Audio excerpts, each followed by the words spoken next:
आहुति हमारी प्यारी सी बिटिया ये हमें कुछ सुनाना चाहती है। क्या सुनाएंगे मुझे भी नहीं पता, पर मैं चाहता हूँ ये जो सुनाए वो आप भी सुने। राम क्यों पूजे जाते हैं? राम इसलिए नहीं पूजे जाते कि उन्होंने कौशल्या की कोख से जन्म लिया। राम इसलिए पूजे जाते हैं क्योंकि उन्होंने वनवास करने वाली कैकई को भी कौशल्या जितना आदर दिया। राम इसलिए नहीं पूजे जाते कि जानकी जैसी देवी से विवाह रचाया। राम इसलिए पूजे जाते हैं कि समाज द्वारा ठुकराई हुई अहिल्या जैसी स्त्री को भी उन्होंने देवी कह के बुलाया। राम इसलिए नहीं पूजे जाते कि दशरथ जैसा चक्रवर्ती सम्राट उनका पिता है। राम इसलिए पूजे जाते हैं कि जिसे पुत्र की तरह वो अपने हाथों से मुखाग्नि देते हैं, वो एक बूढ़े पक्षी जटायु की चिता है। राम इसलिए नहीं पूजे जाते कि उन्होंने सोने की लंका जीत ली।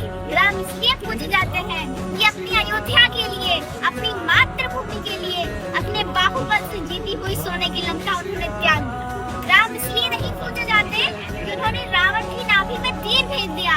राम इसलिए पूजे जाते हैं कि इस प्रकार विद्वान से जीवन की शिक्षा लेने के लिए उन्होंने लक्ष्मण को उसके चरणों में भेज दिया।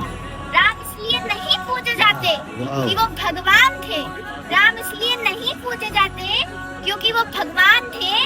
राम इसलिए पूजे जाते हैं क्योंकि वो मर्यादा में रहने वाले इंसान थे।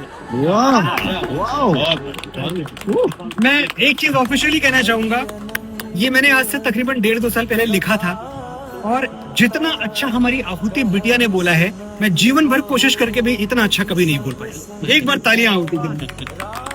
You are so blessed। Ram इसलिए पूजे जाते हैं, बिल्कुल ठीक है जो तुमने बोला, लेकिन इस देश में बेटियों की पूजा भी इसीलिए की जाती है क्योंकि तुम्हारी जैसी बेटियां हैं इस देश में। खुश रहो बेटा।